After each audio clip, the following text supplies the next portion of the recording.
Back in 2013, I was kind of an angry young man. I absolutely loathe the idea of doing this movie. A lot has happened in 10 years. As the wrestling landscape has slowly changed over time, I've seen my channel and career grow into something I never could have predicted.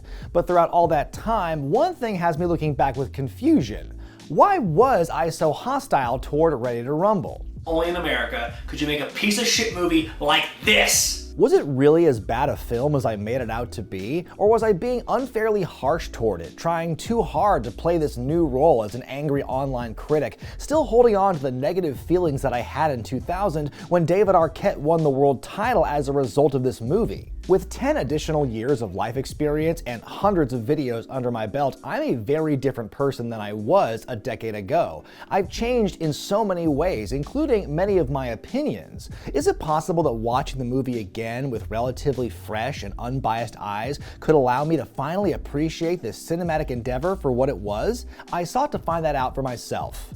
And well, the movie is still bad, but not as bad as I once thought.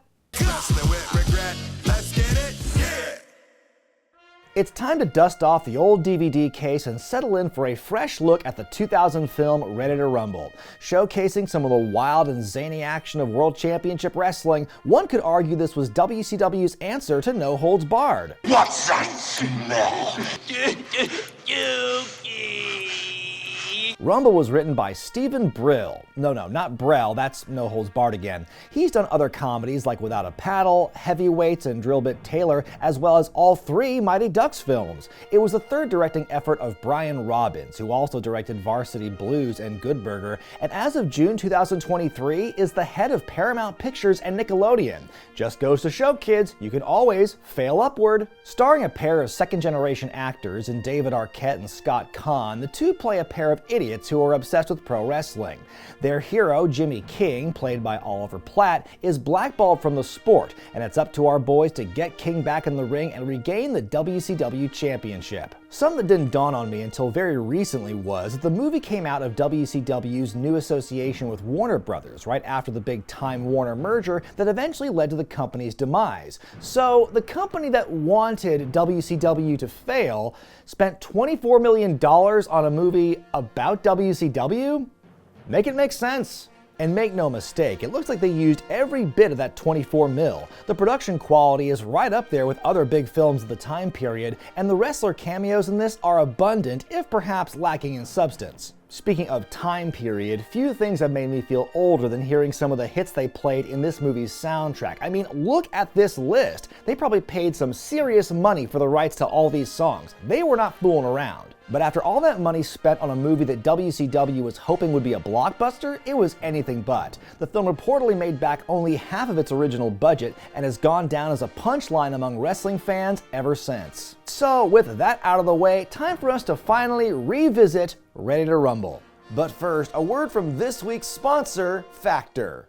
Alright, back in the kayfabe kitchen, wondering what tasty treats I'm gonna make this week. Maybe the filet mignon with crab Oscar, or what about the Undertaker's very diabetic chocolate grave cake? Let's see. Oh, that's right, I forgot to get groceries this week. Saved. Yo, you dealing with the Factor. If you're too busy, or like me, unprepared to cook this summer, but you want to make sure you're eating well, then you should try Factor, delivering fresh, never frozen meals right to your doorstep. They offer dozens of delicious, flavor-packed meals each week that can fit different lifestyles, like keto-based or vegetarian and vegan diets. I'm loving this sun-dried tomato chicken and the spicy jalapeno beef bowl. Factor also has calorie-smart meals that are around 550 calories or less. Plenty of add-ons are available too, like extra protein, breakfast items, and these delicious smoothies. I'm loving strawberry banana. Factor is cheaper than takeout and faster too. Your meal's ready in just 2 minutes. Support the channel and head to factor75.com and use the code REGRET50 to get 50% off your first Factor box. Thanks for listening, everyone, and now back to the review. Don't worry, Kayfabe Kitchen is coming back. Okay, sorry everyone. Still kind of startling all these years later. After a big opening sequence with lots of classic pictures of bloody wrestlers, we find ourselves in small-town Lusk, Wyoming, where Shawn gives a big speech to the local youths extolling the virtues of one Jimmy King. In this universe, this Oliver Platt-looking guy is the hottest act in all the business, with a massive unbeaten streak. This in the same film where Bill Goldberg is a character. I get they probably wanted an actor with chops to play the lead, but I feel there could have been somebody else, maybe even within WCW, who could have fit that bill. Platt does a pretty good job in the movie and blends in perfectly with the other Hollywood actors, but really stands out among the actual wrestlers in the film, unless that was the goal. The other main character in this picture, Gordy, goes into a brain freeze-induced trance where he imagines himself beating up Ahmet Zappa and Macho Man Randy Savage with the help of his idol. A shame that this is the one and only appearance we're gonna get from Old Bonesaw. I will say the visual of a ring camouflaged on the floor of a convenience store is pretty neat, so things aren't off to a terrible start. Why does it look like you have your finger in your butt? 'Cause it do. And then, like many other comedies of this vintage, the movie leans heavily on the Farrelly brand of humor with lots of jokes about butts, especially what comes out of said butts. I would wager that poop is the punchline for about 85% of the gags in this movie. It's like you poured it right from your butt. Oh. He probably wasn't even supposed to be there today. Out of nowhere, a state trooper, who we soon learn is Gordy's father, rolls up to the convenience store and gets right to grabbing Shawn's beans. But do you know the worst part of this scene? It's the old man's use of the F word. Wrestling's fake. Wrestling's not fake! I suppose the filmmakers really wanted the audience members who were presumably dragged to the theater to feel more comfortable, because nearly every single non-wrestling side character takes time to completely shit on wrestling and those who follow it. What is this crap? Wrestling is for retards. Wrestling's a game for little boys. Kid's wasted his entire life. Let me tell you something about these kids, all right? They're morons. Everybody knows wrestling's fake. Would a loser have 2 tickets to Monday Night Nitro live from Cheyenne tonight? Yes? You know, it really makes this incredibly narrow demographic you're selling to feel real good about their choices. Bro, what's tonight? Monday Night Nitro! That's not what the show was called. Did the writer even follow the product? Hey, did I mention that Gordy and Shawn operate a septic tank business with their big shit truck that constantly oozes shit as they eat their food? 'Cause get it? Poop! Our boys are finally at the Nitro event in one of the finest and smallest warehouses in Cheyenne. Would it have killed them to throw in some shots of a real Nitro to make it look more impressive? Hell, even the Jesse Ventura story did that. Now, I have to apologize for something. In my original review, I made a crack about how Nitro would never appear in Wyoming, but it turns out I was wrong. Over the years, WCW, WWE, and the AWA all did shows in the Equality State. Yeah, that's what it's called. I had to look it up. Remember I told you I'd take care of you? Yeah. All right? Tonight's your night. It's here we meet the main villain of this story, WCW head Titus Sinclair, played by veteran actor Joe Pantoliano. Apparently, Eazy-E was set to play a fictionalized version of himself in this film before he was fired in September of '99, leading to a hasty rewrite. Who am I kidding? It feels like this movie went through a hasty write. Since Sinclair is meant to be our Bischoff allegory, it makes sense that he would conspire with Diamond Dallas Page in this movie. I'm guessing they cut the part of the script where the two men swapped wives at the Gold Club. Sinclair takes DDP aside and tells him that plans are changing since King is so unreliable. And after we get a glimpse of the Nitro girls and their leader Sasha, played by Rose McGowan, it's time for the main event for the WCW title. Tony Schiavone and Mike Tenay are on the call for this one. Actually, it's more of a 90-10 split on Tenay's side. Tony might as well have been replaced by a mannequin for this one. In fact, that might actually be a mannequin, and nobody was the wiser. I wonder why they didn't think to use Bobby Heenan in this movie. Talk about someone who could have saved it. At last, Jimmy King makes his way to the ring with all of his pomp and flair. He's accompanied by his court of wrestlers, Conan, Saturn, and Curt Hennig.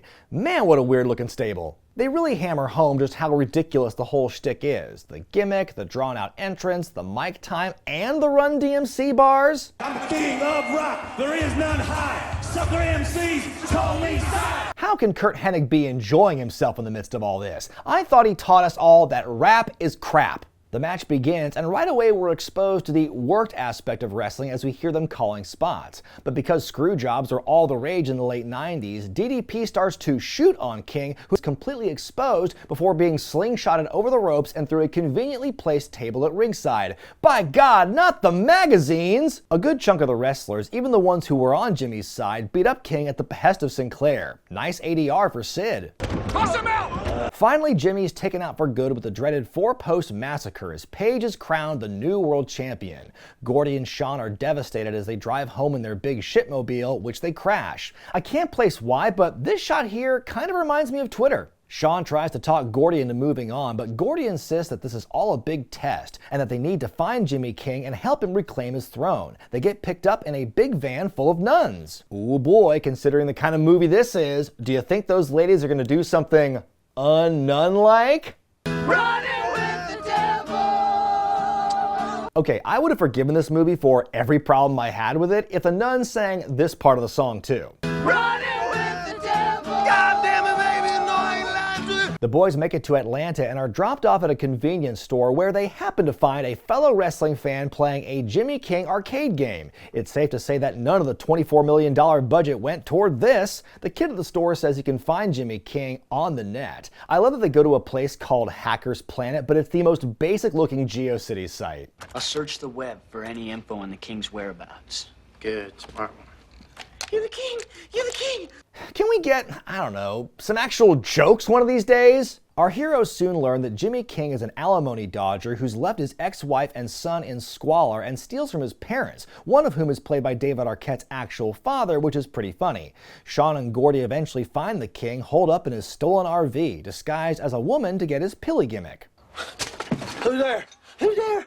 I don't get it. This would seem like a plausible scenario a few years after the Cheyenne screw job, but this all takes place days after the supposed millionaire top star in WCW was forced out of the company. The guy's got his own video game for Christ's sakes and can barely keep a roof over he and his family's heads? Gordy and Shawn catch King in a bunch of lies, and they realize he's not the regal figure he was cracked up to be. We're on a quest to restore your throne. We believe in you, Jimmy King! Peace out!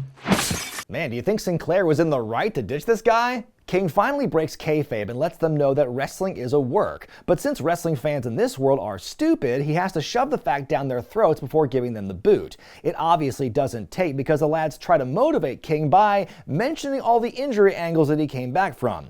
Jimmy's finally now drunk enough to make their dreams come true by beating the crap out of them. Now convinced that he should fight back, Jimmy and the gang drives the RV to the next stop for Monday Night Nitro, New York City. And hey, it looks like they actually filmed a real show for this one. In his very first time of the fence, Diamond Dallas Page faces none other than the Disco Inferno. Come on, man. I'll believe that The Undertaker can shoot lightning from his hands before I believe that the Disco Inferno is a world title contender. As Gordy and Shawn drool over the Nitro girls in their dressing room like a couple of creeps, DDP and Sinclair are seen cutting a promo on the exiled Jimmy King. When I was in the ring with him, it was like fighting a harpooned whale. These remarks send King into a rage and he destroys DDP with the power of porta potties. He pins Paige in this very unofficial match and Sinclair nullifies it, but challenges King to take on DDP in a title versus career cage match in a few weeks, and what the hell, it's at a cash prize as well. They have a big after party after the show. Interesting choice to have it under an overpass instead of a hotel lobby or something. The scene includes the Nitro girls doing an impromptu and presumably uncompensated dance number and a wasted Mean Gene. People think I'm sexy. Gordy has a chat with Nitro girl Sasha, and despite his best efforts, she seems to be smitten by him. I smell a rat, but not the way you think I mean. Well, it's been a few minutes. Time for another shit joke? Time for another shit joke.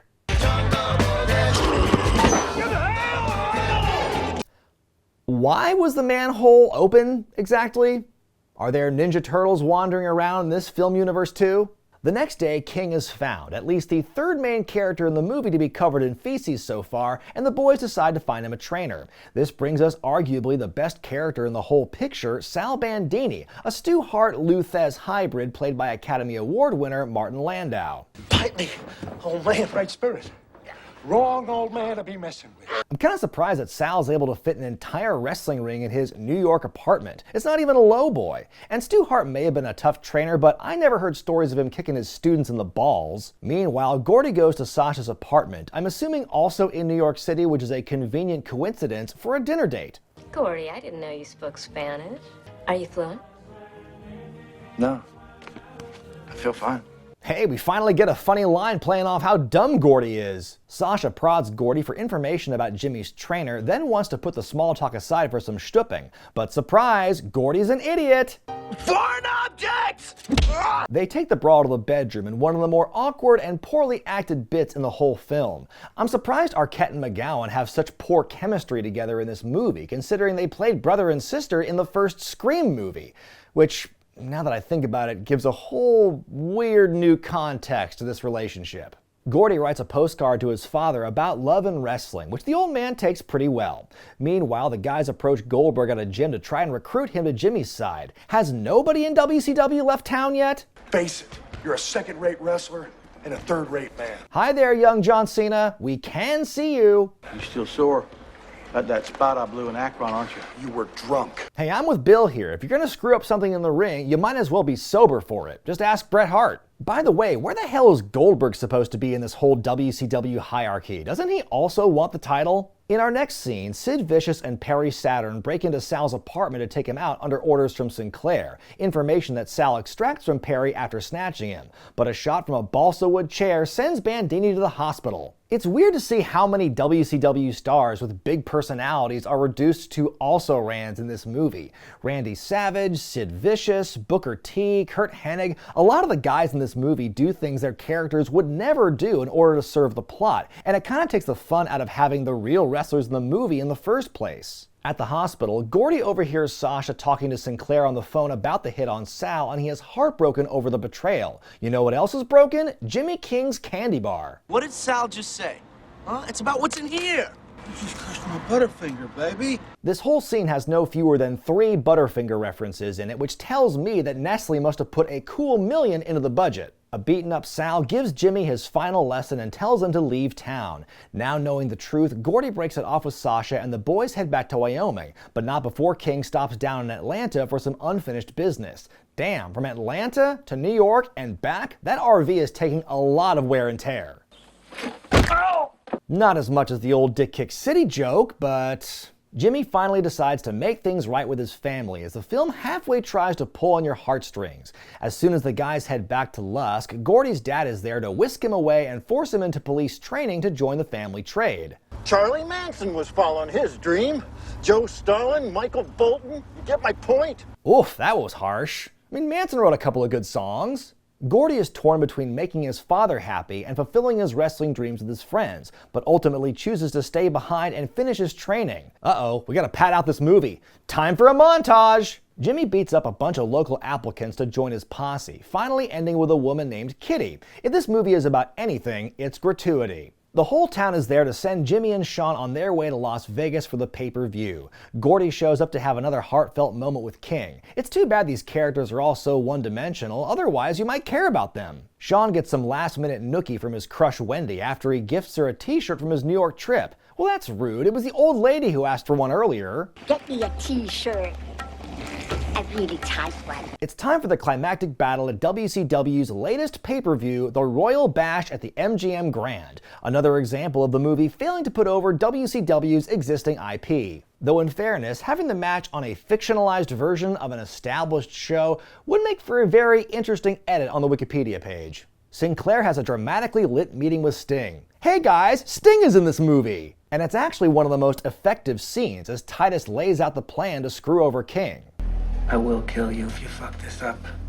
Your one allotted F-bomb in this PG-13 movie, kids. At least they used it well. Sean shows up dressed like somewhat of a pimp, though I would argue a squire would have been more appropriate. In true WCW fashion, Michael Buffer was on hand to introduce the main event. He probably made more money than anyone else in this movie thanks to the use of his trademark catchphrase. Look at this, the royal theme, the giant castle for the set. Who the hell do you think is going over? This match gets the old Tower of Doom treatment from 1988 and begins with fists flying. After DDP's handcuffing attempt backfires, a random assortment of WCW wrestlers just comes to help him. Seriously, how the hell did Van Hammer get another payday? Even King's son gets in on the beatdown, and things look bleak until we get a random assortment of baby faces. Really? Disco's in that camp? Once again, I must point out that the chain around the cage door had been broken, but then was put back together. But then out comes Gordy in a full-on cop gimmick and takes out Jimmy Jr.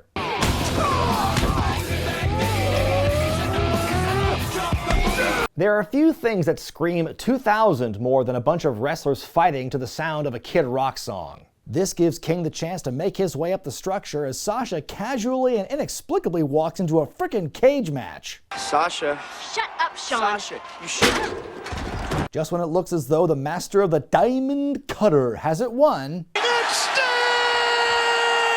Paige and King get into a slugfest, ending with a bump that DDP is way too smart to take in real life, unlike his good friend Kanyon, as Jimmy claims the big silver and gold belt and his sudden good friend Goldberg cheers him on. The fans beat down Sinclair to what I can only assume is his death, but who cares, because Jimmy's got some celebrating to do with his best buds, a king and a cop managed by a pimp. It feels like that's been done before somewhere, but maybe I'm wrong. The movie ends with Jimmy, Gordy, Sean, Goldberg in his gear, the Nitro girls, and even Sal driving off happily ever after. Then we get a nice little blooper reel and all those trips to Dick Kick City. All the humanity!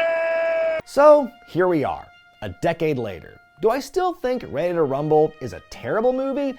Not exactly. We have proven that there's a lot worse stuff out there. I have much better feelings about this movie now than I did a decade ago, but that's still not saying much. You can't call Ready to Rumble the worst wrestling movie ever, but it's certainly the worst that was ever released to a large mainstream audience with a big studio behind it. The film offers little to anyone who isn't a 13 to 18-year-old boy, which seems awfully short-sighted when trying to make a movie with mass appeal. There is a message somewhere in there about following your dreams, only that message is covered in raw sewage, kicked in the groin, and surrounded by a bunch of wrestlers that might as well have been replaced with the cast of Young Rock, all while accompanied by the music of Kid Rock. Even if you try your hardest to put yourself in the mindset of the film's target audience, the biggest problem is that this movie just isn't that funny. There are some good jokes here and there, but they are few and far between. Watching this movie again, I felt something similar to how I felt when I was a young boy watching the first Power Rangers movie in the theater. It featured all these characters who I knew and recognized, but who felt slightly off because the aesthetic and the production were all different from what I was used to. But at least the Rangers characters in the movie were in line with what we saw on television. Instead of trying to convey the ultimate appeal of wrestling to its fans and outsiders during this crazy boom period, the film boils it down to its most base and cynical elements and makes it all look pretty shitty in the process. And oh yeah, Arquetta's world champ, I don't even care anymore. The documentary they put out about him a couple of years ago is awesome, by the way. Go check that out if you haven't. Well, that concludes my revisiting of Ready to Rumble. What did you think of this movie? Let me know in the comment section below. I'm Brian Zane, and I'll... Zane, I just heard there's a place in Wyoming where ladies will have sex with you if you give them t-shirts. Brother, I'm hitting the town. Yahoo! Okay, good luck with that. Good seeing you again. I like country music. I love country girls.